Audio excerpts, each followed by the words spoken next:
Pacific ഓഷ്യനിൽ ഒരു ഐലൻഡുണ്ട്. അവിടെ ഒരു കാലത്ത് ആയിരക്കണക്കിന് എലികളെ ദശലക്ഷക്കണക്കിന് പെൻഗ്വിനുകളോടൊപ്പം ഉപേക്ഷിച്ചിട്ടുണ്ടായിരുന്നു. എന്നാൽ അതിന്റെ അനന്തരഫലം എത്രത്തോളം ഭയാനകമായിരിക്കുമെന്ന് അക്കാലത്ത് ആരും സ്വപ്നത്തിൽ പോലും വിചാരിച്ചിരുന്നില്ല. തുടക്കത്തിൽ ഈ ചെറിയ ഐലൻഡിൽ എന്താണ് സംഭവിക്കുന്നതെന്ന് ആരും ശ്രദ്ധിച്ചതേയില്ല. എന്നാൽ പതുക്കെ പതുക്കെ ശാസ്ത്രജ്ഞർക്ക് മനസ്സിലായി ഇതൊരു പരിസ്ഥിതി ദുരന്തമാണ്, എൻവയൺമെന്റൽ ഡിസാസ്റ്റർ ആണ് എന്ന്. അവരുടെ ഭാവനകൾക്കും അപ്പുറമായിരുന്നു അത്. പ്രകൃതിയുടെ നിയമങ്ങൾ ലംഘിക്കപ്പെട്ട ഒരു സംഭവമായിരുന്നു ഇത്. മനുഷ്യൻ പ്രകൃതിയോട് കളിക്കുമ്പോഴൊക്കെ അതിൻ്റെ അനന്തരഫലം എത്രത്തോളം വിനാശകരമായിരിക്കുമെന്ന് അവിടുത്തെ ആളുകൾ സ്വന്തം കണ്ണുകൊണ്ട് കണ്ടു. അപ്പോൾ ആ ആയിരക്കണക്കിന് എലികൾക്ക് ഒടുവിൽ എന്തു സംഭവിച്ചു? അവയ്ക്ക് ജീവനോടെ രക്ഷപ്പെടാൻ കഴിഞ്ഞോ ഇല്ലയോ? അങ്ങനെയെങ്കിൽ നമുക്കറിയാം ഇന്നത്തെ ഈ വീഡിയോയിലൂടെ. ഓസ്ട്രേലിയയുടെ സദേൺ ഓഷ്യനിൽ സ്ഥിതി ചെയ്യുന്നതാണ് മക്വാരി ഐലൻഡ്. സമുദ്രത്തിന് നടുവിൽ പരന്നു കിടക്കുന്ന ചെറുതും വിജനവും മനോഹരവുമായൊരു ദ്വീപാണിത്. എന്നാൽ ഈ ഐലൻഡിന്റെ കറുത്ത ചരിത്രം ആരംഭിക്കുന്നത് 1810-ൽ ചില സമുദ്രസഞ്ചാരികൾ ആദ്യമായി ഈ ഐലൻഡ് കണ്ടെത്തിയപ്പോഴാണ്. അക്കാലത്ത് ഈ ഐലൻഡ് പെൻഗ്വിനുകൾക്കും സീലുകൾക്കും ഒരു സ്വർഗ്ഗഭൂമിക്ക് തുല്യമായിരുന്നു. ഇവിടെ അവർക്ക് സ്വാഭാവിക ശത്രുക്കൾ ആരും തന്നെ ഉണ്ടായിരുന്നില്ല. ചുറ്റും വിചിത്രമായ പലതരം സസ്യങ്ങളും നിബിഡമായ പുല്ലും നിറഞ്ഞ ഈ ഐലൻഡ് അവർക്കൊരു സ്വാഭാവിക അഭയകേന്ദ്രമായിരുന്നു. എന്നാൽ പതുക്കെ പതുക്കെ യൂറോപ്പിൽ നിന്ന് നിരവധി സമുദ്രവേട്ടക്കാർ ഇവിടെ വരാൻ തുടങ്ങി.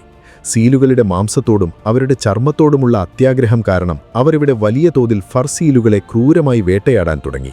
അവരിവിടെ സീലുകളെ മാത്രമല്ല വേട്ടയാടിയിരുന്നത്, മറിച്ച് തങ്ങളുടെ വിനോദത്തിനായി കടൽപ്പറവുകളെയും പെൻഗ്വിനുകളെയും വേട്ടയാടാൻ തുടങ്ങി. 1918 ആയപ്പോഴേക്കും ഈ ഐലൻഡിലെ സീലുകൾ പൂർണ്ണമായും വംശനാശത്തിന്റെ വക്കിലെത്തിയിരുന്നു.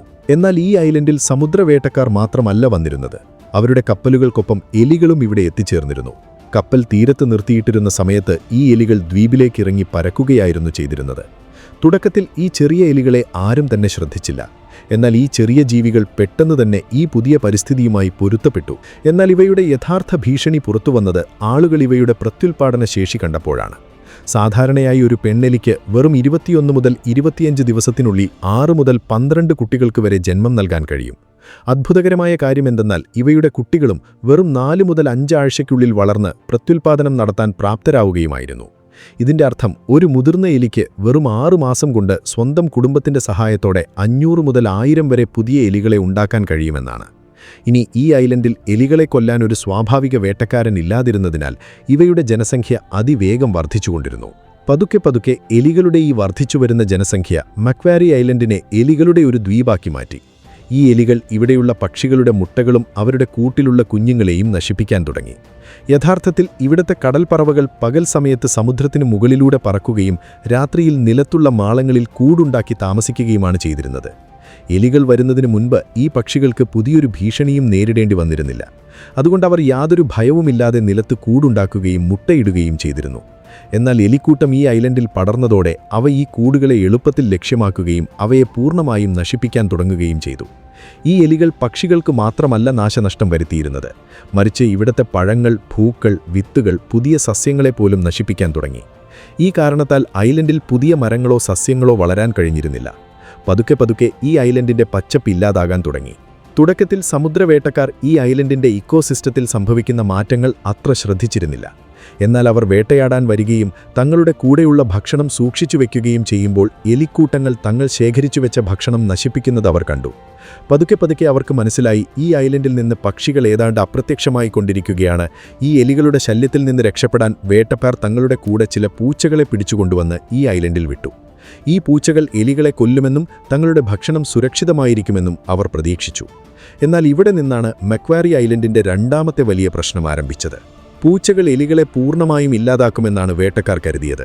എന്നാൽ ഫലം അതിന്റെ നേരെ വിപരീതമായിരുന്നു. ഈ പൂച്ചകൾ എലികളെ കൊല്ലുന്നതിന് പകരം ഐലൻഡിലെ പക്ഷികളെ കൊല്ലാൻ തുടങ്ങി. കുത്തനെയുള്ള പാറക്കെട്ടുകളിൽ പക്ഷികളുടെ കൂടുകളുള്ള സ്ഥലങ്ങളിൽ പോലും ഈ പൂച്ചകൾ കയറിച്ചെന്ന് കൂടുകൾ തകർക്കുകയും പക്ഷികളെ പിടിച്ച് തിന്നുകയും ചെയ്യുമായിരുന്നു. കാരണം എലികൾക്ക് പുറകെ ഓടുന്നതിനേക്കാൾ പക്ഷികളെ പിടിച്ചു തിന്നുന്നത് അവർക്ക് വളരെ എളുപ്പമായിരുന്നു. പതുക്കെ പതുക്കെ ഈ ഐലൻഡിൽ പൂച്ചകളുടെ എണ്ണം വർദ്ധിച്ചു വന്നു. ഓരോ വർഷവും ഈ പൂച്ചകൾ 60,000 കടൽപ്പറവകളെ കൊന്നൊടുക്കുകയായിരുന്നു. ഈ കാരണത്താൽ എണ്ണമറ്റ പക്ഷിവർഗ്ഗങ്ങൾ ഈ ഐലൻഡിൽ നിന്ന് പൂർണ്ണമായും വംശനാശം സംഭവിച്ചു. ഒരു ഘട്ടത്തിൽ ഇവിടെ എലികളുടെയും പൂച്ചകളുടെയും മാത്രം ഭരണം നടക്കുന്ന തരത്തിൽ സ്ഥിതി അതീവ ഭയാനകമായി മാറി. എന്നാൽ ഇതിനുശേഷം അതിലും ഭയാനകമായ മറ്റൊരു പ്രതിസന്ധി ആരംഭിച്ചു. യഥാർത്ഥത്തിൽ ദീർഘദൂര സമുദ്രയാത്രയ്ക്ക് പോകുന്ന നാവികർ തങ്ങളുടെ ഭക്ഷണത്തിനായി മുയലുകളെ കൂടെ കൊണ്ടുപോകുമായിരുന്നു. അങ്ങനെ ആവശ്യം വരുമ്പോൾ അവയെ ഭക്ഷിക്കാം. ആ സമയത്ത് യൂറോപ്പിലെ പല സമുദ്രവേട്ടക്കാരും തങ്ങളുടെ കപ്പലുകൾക്കൊപ്പം മുയലുകളെ മക്വാരി ഐലൻഡിലും വിടാൻ തുടങ്ങി. ഈ മുയലുകൾ ഇവിടെ പ്രത്യുൽപാദനം നടത്തി എണ്ണം വർദ്ധിപ്പിച്ചാൽ തങ്ങളുടെ ഭക്ഷണത്തിന് ഒരിക്കലും കുറവുണ്ടാകില്ല എന്നവർ കരുതി. എന്നാൽ ഈ ഐലൻഡിൽ എലികളെപ്പോലെ തന്നെ മുയലുകളെയും നിയന്ത്രിക്കാൻ സ്വാഭാവിക വേട്ടക്കാരൻ ആരും തന്നെ ഉണ്ടായിരുന്നില്ല. എലികളെപ്പോലെ തന്നെ ഈ മുയലുകൾക്കും ഓരോ വർഷവും എണ്ണമറ്റ കുഞ്ഞുങ്ങൾക്ക് ജന്മം നൽകാൻ കഴിയുമായിരുന്നു. അതിനാൽ ഈ ഐലൻഡിൽ എലികൾക്കും പൂച്ചകൾക്കുമൊപ്പം മുയലുകളുടെ എണ്ണവും അതിവേഗം വർദ്ധിക്കാൻ തുടങ്ങി. പതുക്കെ പതുക്കെ മുയലുകൾ ഇവിടുത്തെ ചെറിയ ചെറിയ സസ്യങ്ങളെ തിന്നു തീർക്കാൻ തുടങ്ങി. ഈ സസ്യങ്ങളിലും പൊന്തക്കാടുകളിലുമാണ് ആൽബട്രോസ് പക്ഷികൾ കൂടുകൂട്ടിയിരുന്നതും തങ്ങളെ ഒളിപ്പിച്ചു നിർത്തിയിരുന്നതും. എന്നാൽ ഈ സസ്യങ്ങൾ പൂർണ്ണമായും നശിക്കാൻ തുടങ്ങിയപ്പോൾ ആൽബട്രോസ് പക്ഷികൾ എളുപ്പത്തിൽ പൂച്ചകളുടെ ഇരയായി മാറാൻ തുടങ്ങി. അതുമാത്രമല്ല, മുയലുകൾ ഇവിടുത്തെ പച്ചപ്പുല്ല് മുഴുവൻ തിന്നു തീർക്കുകയും മുഴുവൻ ഐലൻഡിനെയും പതുക്കെ പതുക്കെ ഒരു വന്ധ്യമായ മരുഭൂമിയാക്കി മാറ്റുകയും ചെയ്തു. ഒരു കാലത്ത് ഈ ഐലൻഡ് ഒരു ഗോൾഫ് കളിക്കളത്തിന് സമാനമായി കാണപ്പെടുന്ന ഒരവസ്ഥയും വന്നു.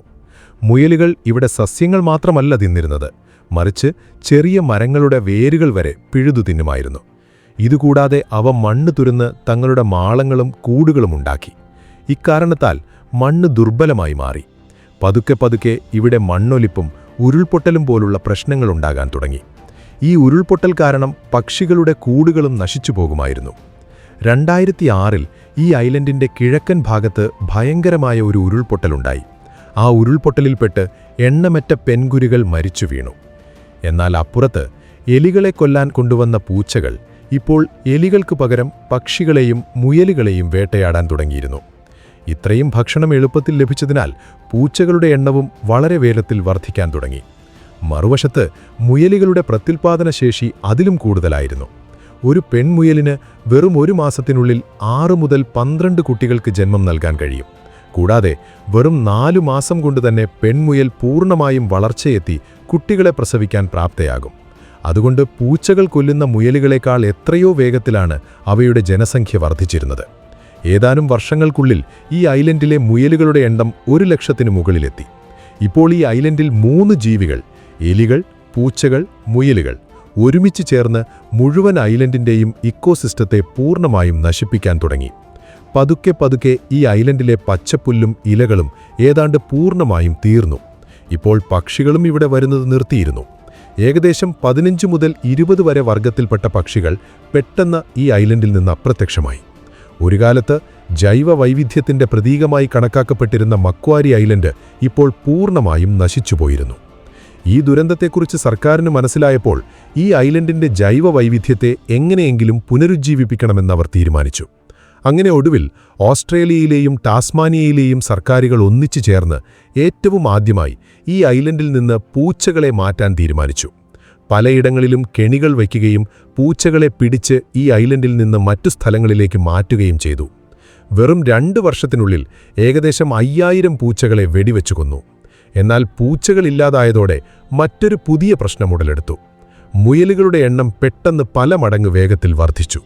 അവർ മക്വാരി ഐലൻഡിന്റെ 70% ഭാഗത്തെ പുല്ലും ഇലകളും തിന്നു നശിപ്പിച്ചു. ഈ പ്രശ്നം പൂച്ചകളെക്കാൾ ഭയങ്കരമാണെന്ന് തെളിഞ്ഞു. ഇക്കാരണത്താൽ ഓസ്ട്രേലിയയിലെയും ടാസ്മാനിയയിലെയും സർക്കാർ മുയലുകളെ ഇല്ലാതാക്കാൻ വീണ്ടും ഒരു വലിയ ദൗത്യം ആരംഭിച്ചു. ഈ ദൗത്യത്തിന്റെ ആകെ ചെലവ് $24 മില്യൺ ആയിരുന്നു. ഈ ദൗത്യത്തിന്റെ പ്രധാന ലക്ഷ്യം മക്വാരി ഐലൻഡിൽ നിന്ന് എലികളെയും മുയലുകളെയും പൂർണ്ണമായും ഇല്ലാതാക്കുക എന്നതായിരുന്നു. ഏറ്റവും ആദ്യമായി അവർ ലക്ഷ്യം വെച്ചത് മുയലുകളെയായിരുന്നു. ശാസ്ത്രജ്ഞർ ഇവയെ ഇല്ലാതാക്കാൻ ഒരു വിചിത്രമായ വഴി കണ്ടെത്തി. മുയലുകൾക്ക് ക്യാരറ്റ് തിന്നാൻ വളരെ ഇഷ്ടമായതുകൊണ്ട് അവർ ക്യാരറ്റിൽ ഒരു പ്രത്യേകതരം വൈറസ് കലർത്തി. ഈ ബയോളജിക്കൽ ആയുധം ഹെമറേജിക് ഡിസീസ് വൈറസ് എന്നാണ് അറിയപ്പെടുന്നത്.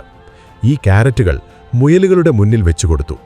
മുയലുകൾ ഈ ക്യാരറ്റുകൾ തിന്നയുടനെ അവരുടെ ശരീരത്തിൽ വൈറസ് അതിവേഗത്തിൽ പടർന്നു. അവ പതുക്കെ പതുക്കെ ചത്തുപോയി. ശാസ്ത്രജ്ഞരുടെ ഈ തന്ത്രം വളരെ വിജയകരമായിരുന്നു. ഏതാനും ദിവസങ്ങൾക്കുള്ളിൽ ഈ ഐലൻഡിലെ ഏകദേശം 80% മുയലുകളും ചത്തുപോയി. എന്നാൽ എന്നിട്ടും മറ്റൊരു പ്രശ്നം ബാക്കിയുണ്ടായിരുന്നു. അവശേഷിച്ച ചില മുയലുകളുടെയും എണ്ണമറ്റ എലികളുടെയും ശല്യം ഇപ്പോഴും ഈ ഐലൻഡിലുണ്ടായിരുന്നു.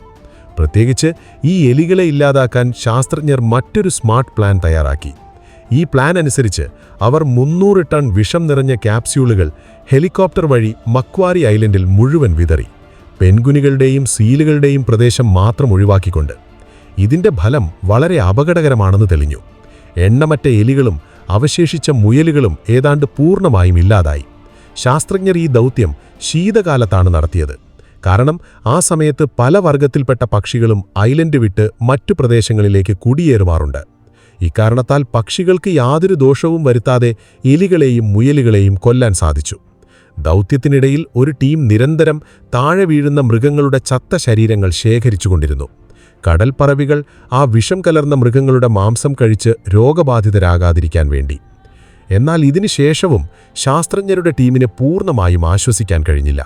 കാരണം ഇപ്പോഴും ചില എലികളും മുയലുകളും ജീവനോടെ ഉണ്ടായിരുന്നു. ഇവയെ പിടിക്കാൻ അവർ മറ്റൊരു സ്മാർട്ട് പ്ലാൻ തയ്യാറാക്കി. അവർ പ്രത്യേകം പരിശീലനം നൽകിയ നായികളെ ഈ ഐലൻഡിൽ ഇറക്കി. ഒളിച്ചിരിക്കുന്ന എലികളെയും മുയലുകളെയും മാത്രം കണ്ടെത്താനാണ് ഈ നായികൾക്ക് പ്രത്യേകം പരിശീലനം നൽകിയിരുന്നത്. എന്നാൽ പെൻഗുനുകളെയും സീലുകളെയും അവർ ഒട്ടും പിന്തുടരുകയില്ല.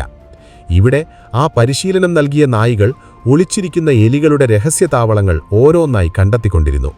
മറുഭാഗത്ത് ശാസ്ത്രജ്ഞരുടെ ടീം അവയെ വെടിവെച്ച് കൊല്ലുകയും. ഈ നായികൾ എത്രത്തോളം ആക്രമണകാരികളും ഫലപ്രദവുമാണെന്ന് വെച്ചാൽ ഏതാനും വർഷങ്ങൾക്കുള്ളിൽ മക്വാരി ഐലൻഡിൽ നിന്ന് എലികളും മുയലുകളും പൂർണ്ണമായും ഇല്ലാതായി. പതിറ്റാണ്ടുകളോളം ഈ 3 മൃഗങ്ങൾക്കെതിരെ നടന്ന ഈ നീണ്ട പോരാട്ടത്തിന് ഒടുവിൽ 2014 ഔദ്യോഗികമായി പ്രഖ്യാപിച്ചു. മക്വാരി ഐലൻഡ് ഇപ്പോൾ എലി പൂച്ച വിമുക്ത ഐലൻഡാണെന്ന്. ഒരു കാലത്ത് വന്ധ്യമായ ഭൂമിയായി മാറുന്നതിന്റെ വക്കിലെത്തിയിരുന്ന അതേ ഐലൻഡ് ഇന്ന് വീണ്ടും അതിന്റെ പുതിയ രൂപത്തിൽ വിരിഞ്ഞു നിൽക്കുന്നു. അവിടെ പച്ചപ്പ് തിരിച്ചെത്തിയിരിക്കുന്നു, ജീവൻ വീണ്ടും ശ്വസിക്കുന്നു.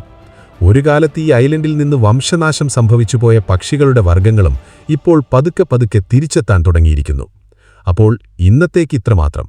അടുത്ത വീഡിയോയിൽ പുതിയൊരു ടോപ്പിക്കുമായി കാണാം.